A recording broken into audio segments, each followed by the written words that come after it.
Welcome to News Today with WDW News Today. I'm Tom Corliss of WDWNT.com. Please hit the like button and subscribe for more from the Disney theme parks all around the world, including right here in Tokyo, Japan, where I still am. People keep asking, when are you coming back? When are you coming back? I'll be back for D23. Don't you worry. But the team in America has you all well covered. Don't you worry about it.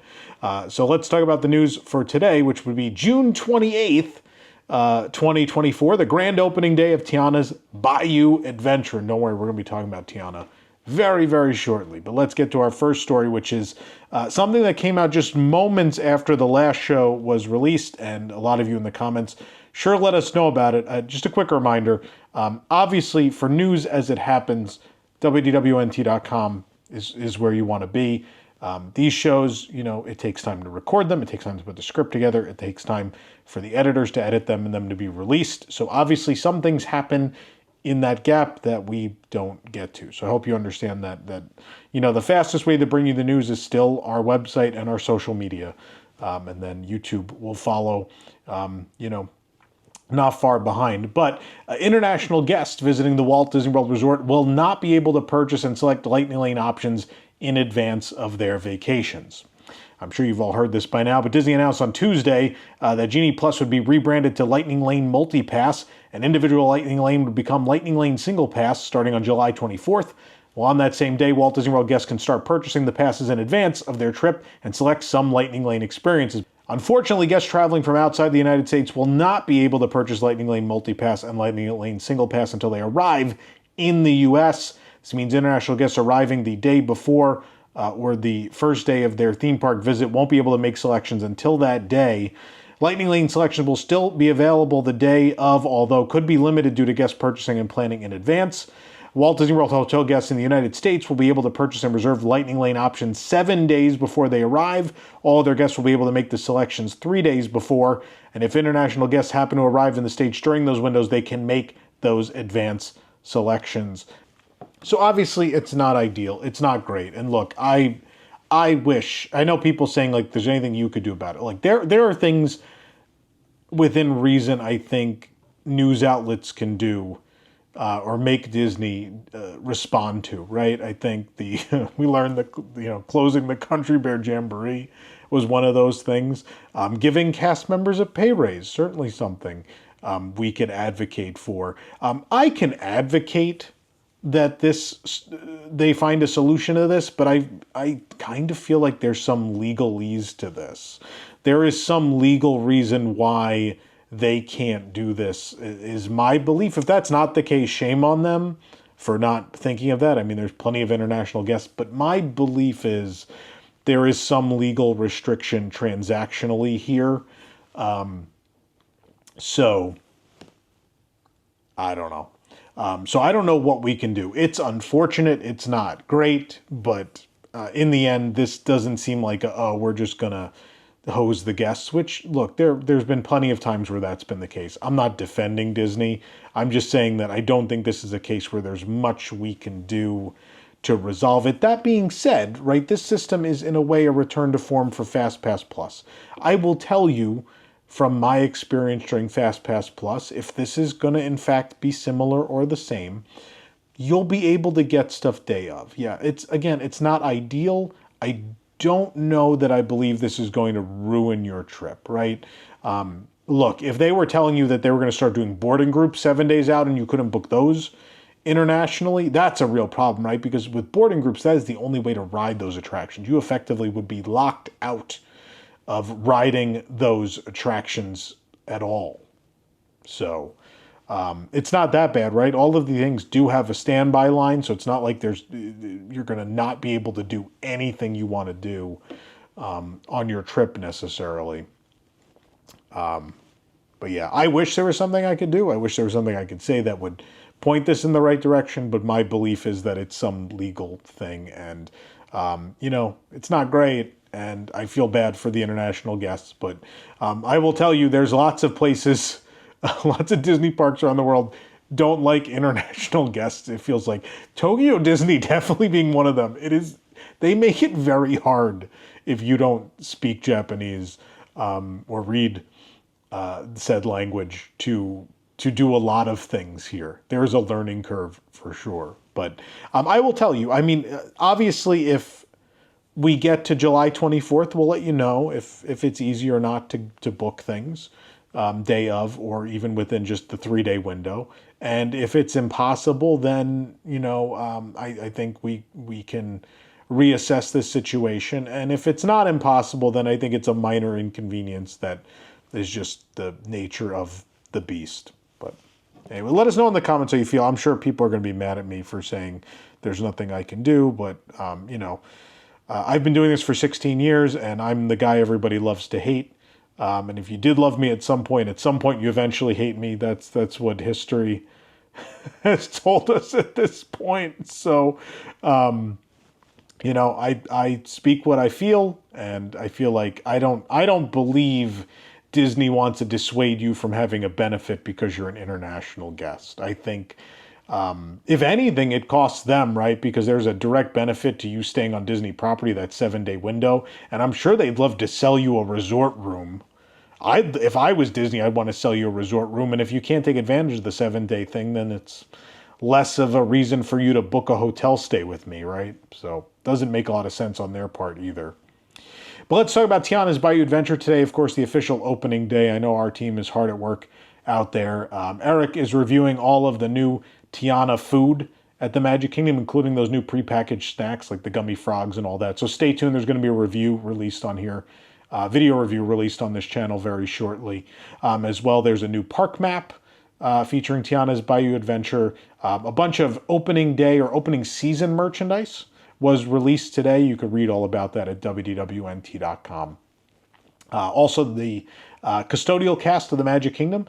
This is a very cool thing. They started drawing the Tiana's Bayou Adventure or Princess and the Frog characters on the ground. They started the water art. How great is that? Love to see that. I love that Disney took the time to be like, oh, we should teach the cast members to do a bunch of new characters. That's always cool. I will say, international parks, especially Asia parks, they draw way more characters. So if this starts a new trend where every couple months they teach the custodial cast a couple new characters, that's a cool thing. It's a little extra magic, right?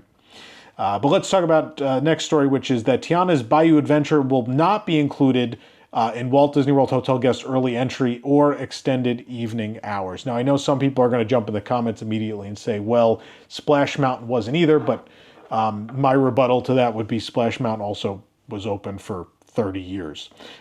So it wasn't a completely new attraction. Yeah, it wasn't offered, but usually new big, new attractions have high demand. And, again, this is surprising because, again, you think they want to sell you a deluxe resort stay, right? And if you can get access during those evening hours, that's a great benefit. And it sells more hotel rooms, right? But at least for now, according to the Walt Disney World website, Tiana's Bayou Adventure will operate from park open to park close, as was standard again for Splash. The ride is not included as part of early entry for resort hotel guests because Frontierland does not open early. Tiana's Bayou Adventure is also not listed for extended evening hours. That being said, these things change a lot. I remember Remy's Ratatouille Adventure, when that first opened, wasn't on the list, and people were real mad, and then it took them just a very short amount of time to add it. So if the demand is high enough, and maybe if the boarding group thing goes away relatively quickly, I think, if not part of early entry, I do think Tiana will end up being part of the extended evening hours for the deluxe resort guests. But we'll keep you in the loop as we know more. Speaking of Tiana's Bayou Adventure, what I like to call Larry the Armadillo's Bayou Adventure, Disney apparently heard me loud and clear during our honest review that was released a couple weeks ago. If you haven't watched our honest review, please check it out. It's triggered a number of people who have decided suddenly that I'm not honest. People just hear what they want to hear. Anyway, the Disney Parks blog saw our love for Larry and decided it was a good opportunity to jump in and talk more about him. And who is Larry the Armadillo? Well, guests riding Tiana's Bayou Adventure will first see Larry, a 9-banded armadillo, in the farm at the start of the attraction. He's not far from Lewis, who is searching the farm for musicians. The second time they see Larry is just before Tiana's party near the end of the attraction. He's holding a second-line umbrella constructed of found materials, both natural and human-made. Larry is one of the 19 new critter characters on Tiana's Bayou Adventure. He's not a musician like the rest. Disney describes him as a fixer and a finder, as well as a jack of all trades and a fabulous raconteur, which means he recounts stories. He can usually find anything before you know you need it. Perhaps he's even a concert organizer. Whatever the case, you can count on his constant gaze on passerby. Larry is usually found on the outskirts of New Orleans. He's a junk man and builds things with his treasures. He may have helped his fellow critters find or construct their instruments simply by sharing what he's found. They never know what Larry's next move is, and he tells everyone a different story of how he lost his eye. He also switches his eye patch. I love this character so much. This little backstory, his whole look, the fact that he's like, I call him the kleptomaniac armadillo. They're being a lot nicer about it, but he's definitely a kleptomaniac, and I love it. As someone who likes to collect things, Larry and he's a kindred spirit for sure. But Imagineers based the characters of Tiana's Bayou Adventure on real animals found in Louisiana. They validated the existence of the animals on research trips to New Orleans, and on the last day of one trip, Imagineers were taking reference photos of a wooded area when they heard rustling in the bushes and an armadillo stepped out. Quote, not only were we happy to have the literal validation that armadillos are part of the Bayou, wrote Ted Robledo, the portfolio executive creative director, Walt Disney Imagineering, but we also we're just as excited to have one more critter to bring into our brand new story. So he's inspired by a real creature. The real Larry is out there somewhere in the Bayou. I don't advise you go out there and look for him. It's not a necessarily safe place, folks, but nonetheless, we love Larry. He's my favorite part of Tiana's Bayou Adventure, and we're glad he's a great new original character for Disney parks, which we get very rarely these days. Peter Pan's flight at the Magic Kingdom will be closing for refurbishment very soon for undisclosed reasons. According to the Walt Disney World refurbishment calendar, Peter Pan's flight will be closed beginning on July 8th, 2024. And while the refurbishment is currently scheduled through August 20th, the refurbishment calendar only runs through that date, so we don't have the reopening date for Peter Pan just yet. It's worth noting that they did say some time ago that they were going to do cultural sensitivity changes for this attraction to update or remove the Native American village scene, which is a wild prospect given that Walt Disney Imagineering, a division of the Walt Disney Company, just completed Fantasy Springs, which has a number of references to the Native American characters and sequences and iconography from Peter Pan. There is the village with the teepees up on the mountainside. There is a whole scene where they do like a war dance in the attraction. Now, that being said, they don't play What Makes the Red Man Red, thank God. But still, I don't think, I am partially Native American, not a huge percentage, but partially. But I don't know, and I had this conversation in the vlog either. I don't know. Look, obviously the character's not necessarily Tiger Lily. I think Tiger Lily looks a lot more like a cartoon version of a real Native American person, as opposed to the other characters who have exaggerated features which are caricatures and could, be deemed racist, right? The big nose and all of those things. So, I think it's an interesting thing. I hope that whatever they did for Peter Pan's adventure, Peter Pan's Neverland adventure here, is deemed appropriate for all of them. Because I would hate for, the Tiger Lily character and those characters in total are such a big part of the Peter Pan legacy. Look, I don't need, but it's the same with Splash Mountain, where I said back then, if they were going to try to keep Splash Mountain, it's like, I understand the Brer characters absolutely have voices that are offensive. And so, if they're going to keep it, they got to at least change the voices, right? Obviously they went a different direction, but similarly here, you can't have What Makes the Red Man Red, and you really shouldn't have these depictions where they're characters of a race of people, right? But there is, I guess, if Disney has essentially signed off on it, if they sold OLC, several toned down representations for the Neverland section of Fantasy Springs, right? So I would assume there will still be representation, but I don't know. I know we are obviously much more sensitive to this in the United States, and rightfully so, because that is, Native Americans are being depicted from the United States. Really, I mean, obviously Neverland's not a real place, but they're definitely depicting Native Americans from the United States. And obviously we have a very difficult history with that in our country. So we'll see what happens. The refurbishment also may have nothing to do with that. It may just be general maintenance. So let's not get up in arms just yet. Well, we'll have to wait and see what happens. A new EPCOT mural has been installed in the park's main entrance area, replacing an outdated mural featuring elements that no longer exist. The mural is to the right when facing Spaceship Earth. It acts as a backdrop for character meet and greets, and on Thursday morning, Pluto was meeting guests in front of the mural. The new artwork depicts the entrance area at dusk with pink clouds against a blue sky. Spaceship Earth is pictured with its colorful lights activated, and guests are below the icon surrounded by golden light. In front of Spaceship Earth is the park's fountain, its lucite pylons illuminated and sparkling, and Monorail Orange is pictured driving on a track above the bed of flowers. The artwork is not an exact representation of the entrance's layout, it's more stylistic, but so was what was there before. So yeah, what was there before was a weird amalgamation. I know our writer said it's out of date. It is and it isn't. Because it was an amalgamation of what was and what was before the mural existed, what was when the mural existed, and in some cases what would be. Because it featured the Fountain of Nations and Spaceship Earth, and it featured the Communicore buildings as they looked back in the 80s, but then also what the two that are still standing look like now, being Connections Cafe and Eatery and Creation Shop. And also, but the canopy was there and all sorts of other stuff. But yeah, it is now featuring simply the Epcot of today, and I don't know if it's good or bad. I like the art backdrop before. This is definitely computer generated, and I don't know how I feel about it against the cartoon character, but it's now there. The House of the Whispering Willows in the China Pavilion at Epcot is now open and home to a Zootopia exhibit showcasing the new land from Shanghai Disney Resort. The Shanghai Disney Resort exhibit debuted in 2016, coinciding with the new theme park's opening.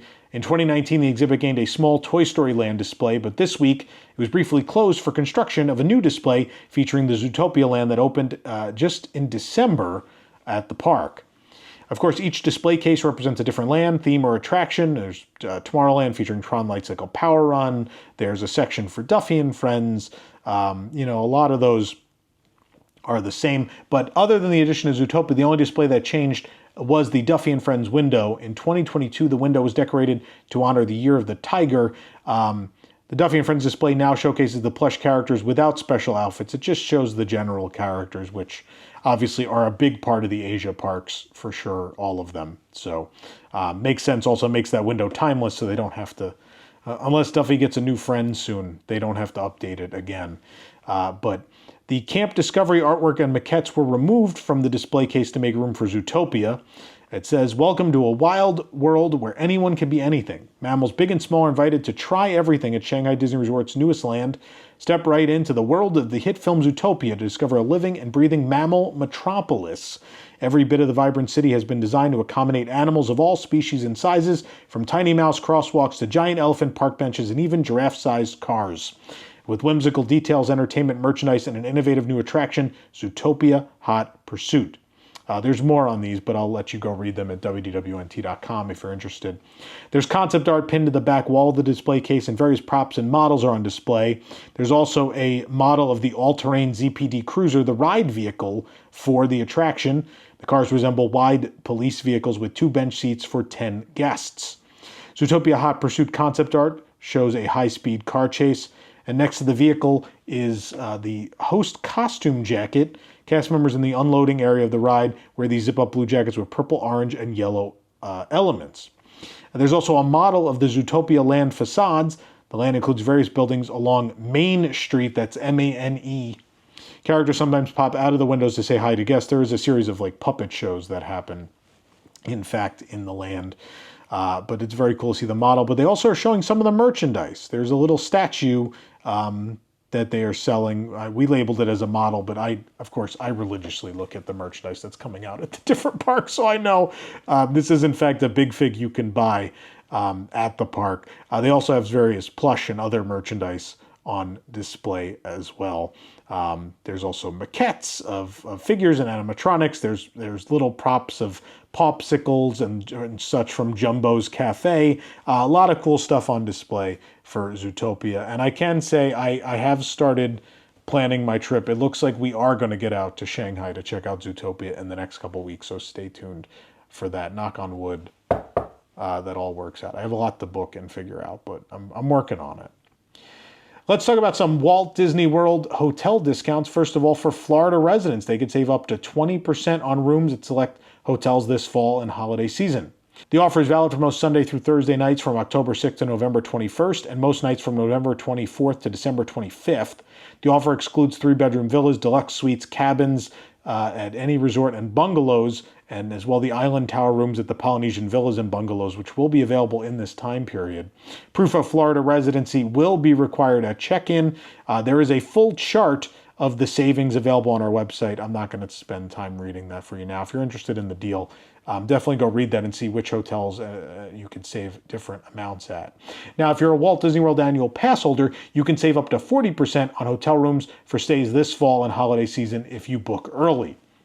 Pass holders will save that 40% on stays most nights from December 9th through December 25th when they book by August 28th. You can also save up to 35% on most Sunday through Thursday nights from October 6th through November 21st and November 24th through December 25th. Again, those same exclusions apply, and you can check out the chart for that discount as well at wdwnt.com. And last but not least, all guests can save up to 30% on Walt Disney World hotel rooms during the holiday season and as well get free park hopper benefits if they upgrade to a Walt Disney Travel Company package. The offer is available for stays most nights November 24th to December 25th. Guests can also save up to 20% on stays most Sunday to Thursday nights from October 6th through November 21st. Guests get free park hopper benefits when they take advantage of the offer and upgrade to a Walt Disney Travel Company room and ticket package that includes a discounted 4-day plus date-based theme park tickets. The offer excludes, again, those cabins and villas and all of that. The minimum length of stay is 1 night, the maximum 14 nights. The chart can be found at wdwnt.com. And if you want to make booking this someone else's problem, I always advise you use our great sponsors at Be Our Guest Vacations. Check them out at beourguestvacations.com/wdwnt to book your next magical Walt Disney World vacation. Also, they can book your next Disneyland vacation or your next Disney Cruise Line trip.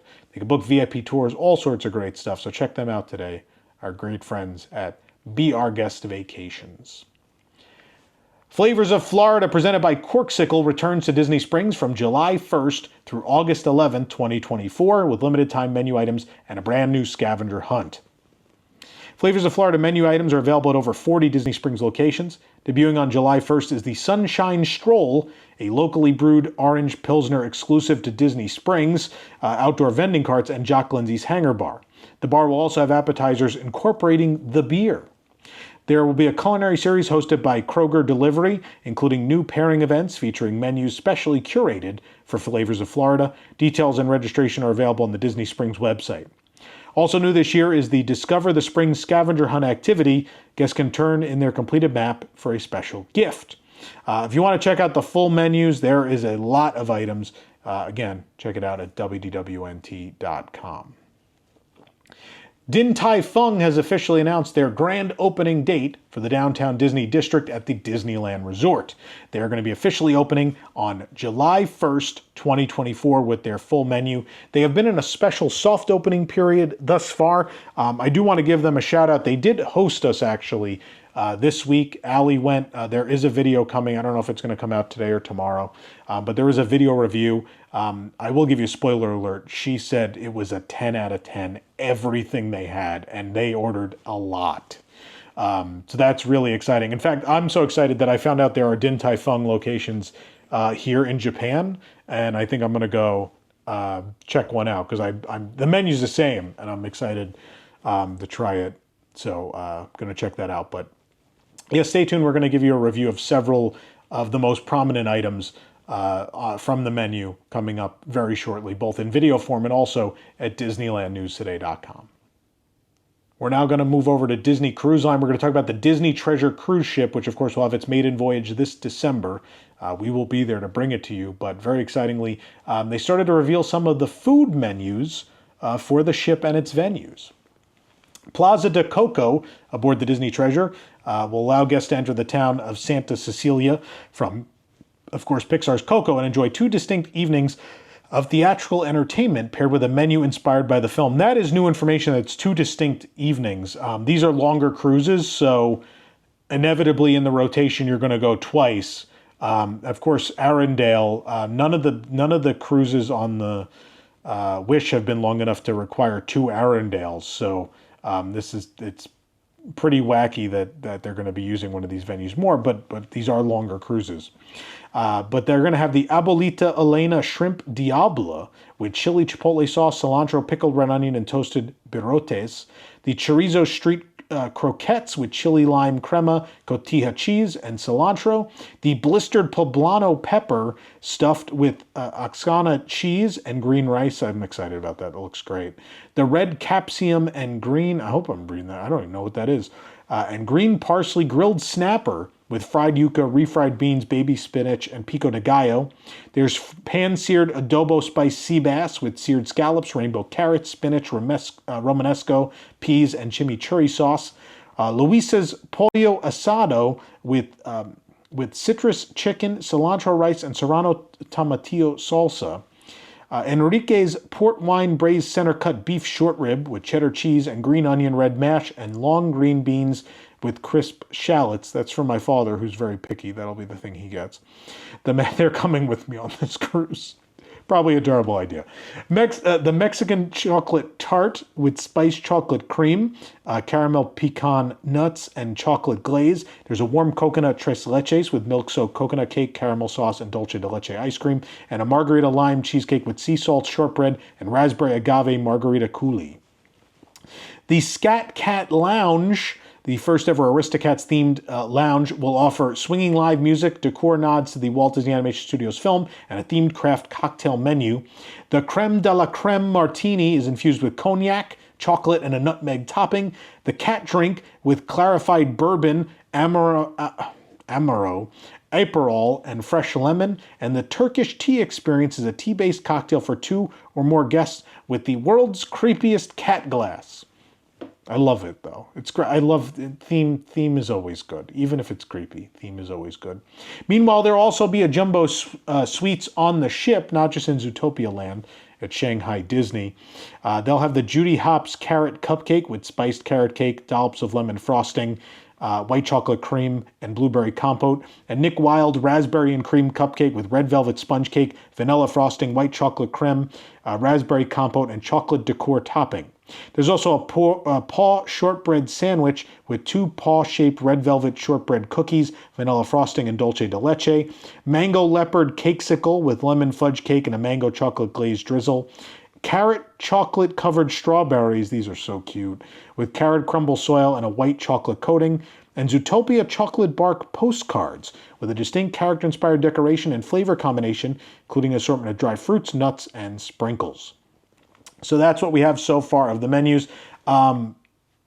Is it just me, or is it weird that there's no popsicle?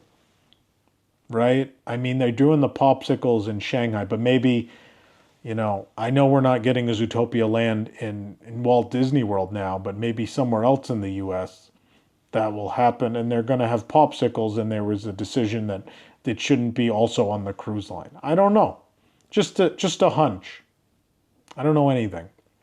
Speaking of the Disney Treasure, we also learned that Worlds of Marvel on the Treasure will have 2 shows, including the new Marvel Celebration of Heroes Groot Remix. With the Disney Treasure's longer sailings, guests will get to dine at Worlds of Marvel twice and experience 2 different dinner shows. The first is Avengers Quantum Encounter, which debuted at Worlds of Marvel on the Disney Wish. Marvel Celebration of Heroes Groot Remix features Rocket and Groot from the Guardians of the Galaxy. Diners participate in a celebration honoring the superheroes who keep the world safe. The story unfolds on screen when Groot takes over the proceedings, bringing the party to the next level. There will be an awesome mix of hit songs from decades past, and guests will have the chance to test their knowledge of the Marvel Universe with family activities. So another one. We told you this was going to be a thing ages ago. It was rumored back when the Wish debuted that each time a new ship in the fleet comes on board that has Worlds of Marvel, a new show will be added, right? So Wish comes on board, they have their show. Treasure comes on board, it'll have the existing show and this new one. And then when we get the next ship, the Destiny, next year, there will be a third Marvel show. Again, this is rumored. Disney hasn't confirmed it yet, but it's pretty much confirmed. There will be a third show that'll debut, and then you can see all three shows probably on the ships, depending on what your itinerary is. So keep that in mind. Disneyland Paris has showed off new concept art for the sports bar at Disney Village and its makeover as part of the reimagining of that area. Disney said that the current sports bar at Disney Village will close at the end of this year. The sports bar and New York-style sandwiches will close for several months. The spaces will be merged, providing greater seating capacity of more than 460 seats, and the new sports bar and lounge will open in 2025. The expanded seating capacity includes a wider variety of new furniture, including high-top tables and banquettes, a lounge space, and an area that can be reserved for private events. The new interior design will have a warm and delightful atmosphere with subtle nods to different types of sports. There'll be various artwork and sports memorabilia. The facade will feature a mural by Disney animator Eric Goldberg of Goofy as a football player and how to play football. The bar will also get redesigned, a redesigned plant-filled terrace. The patio will have a transparent ceiling and look into the bar thanks to a modern window design. And guests sitting outside will enjoy major sporting events broadcast on a giant screen. Coca-Cola will become the official sponsor of the sports bar and lounge, which will get reimagined food and beverage, and the drink menu will include a wide range of draft and homemade beers, ciders, exclusive cocktails, mocktails, and shareable drinks. What's interesting about this, the interior looks very different. Honestly, that outside doesn't. It looks nice and refreshed, don't get me wrong, but this doesn't look wildly different. So for all the talk of how much money's going into Disney Village, there are some parts where you're like, oh, you're putting characters on the canopy and you're fixing it up and you're putting a new screen in and some greenery, but this is still kind of what's already there. So don't get me wrong, much needed. Like Disney Village is falling apart. I will never forget. I took my parents on their first trip to Paris last year. Their faces, we walked through there and the concrete's all broken and everything looks. The response they had, I was like, oh yeah, this needs to happen. Whether I like it or not, clearly something needs to happen here. Last but not least, today we have a story that confirms what I had speculated, or at least I think I hoped for, on the last episode of the show. After Hong Kong Disneyland came out and announced how well things are going financially for them after last year, they have announced that they are moving forward with the rest of their expansion of the park that was originally announced. According to the Disney Magical Kingdom blog, the document filed with the Legislative Council's Economic Development Panel, Hong Kong Disneyland said that they will continue to roll out new offerings and enhance the guest experience. Given the successful launch of World of Frozen last year, they have begun preparing for the reimagined and Marvel-themed area projects. The document also mentions attraction enhancements, but no indication has been given as to what attractions could receive those enhancements. Hong Kong Disneyland Resort announced its multi-year expansion back in November of 2016. The plans included transforming much of Tomorrowland into Stark Expo, which already had the Iron Man experience at that point. Buzz Lightyear's Astro Blasters was replaced by Ant-Man and the Wasp Nano Battle in 2019, but an e-ticket Avengers Quinjet attraction was announced, and the Zootopia even closed to make way for it. The ride was originally scheduled to be completed by 2023, but there has been no news since 2019 of the project. The radio silence was likely due to the financial instability of the resort related to the onset of the pandemic. But let's remember also, right before the pandemic, the protests were happening, right? So from that point on, things were already real shaky. I remember going in 2019 and there was nobody in the park. It was like having the park to yourself, which was great, but also sad because I love Hong Kong Disneyland and I want them to succeed. But last year, Hong Kong said they spent only about half of the funds allocated for the expansion, and they celebrated Marvel this spring with a new drone show and stage show. But again, they haven't really talked about what the future would hold. But again, they are now confirming that they will move forward with something Marvel in that area. Again, we are purely assuming they will not build the Quinjet attraction because the Quinjet attraction was also announced for DCA and obviously was canceled, and now they're building the multiverse ride instead. So we would suspect that the multiverse ride is what they're going to build in Hong Kong. But again, nothing has been said. Maybe at D23 we'll hear more. We'll have to wait and find out. But for more on this story and all that didn't make it into today's show, be sure to check WDWNT.com and also follow us on all your favorite social media platforms. You can support this show and others by joining the WDWNT Interglobe Society at patreon.com/WDWNT. Get access to exclusive content, discounted show and event tickets, and more. You can join again at patreon.com/WDWNT. As well, you can support us by shopping with Carousel of products at shop.wdwnt.com. Of course, available now, a number of our older products are still there, but we currently have available that brand new button-up shirt celebrating 30 years of the Twilight Zone Tower of Terror. I wore it on the last show. I'm keeping it, I just washed it, I'm keeping it fresh. I'm going to wear it to Disney Sea this week because, again, Shrieky Atundu's on it. My light died. What good timing. We're almost done. Don't worry, light. It's fine. I got the rest. I'll be in this bad white lighting for the last 20 seconds. But again, shop.wdwnt.com. It's a great way to look stylish and support what we're doing here at WDWNT. But for the worldwide leader in Disney Parks news, this is Tom Corliss saying enjoy the rest of your today and have a great, big, beautiful tomorrow. We'll see you in the Bayou.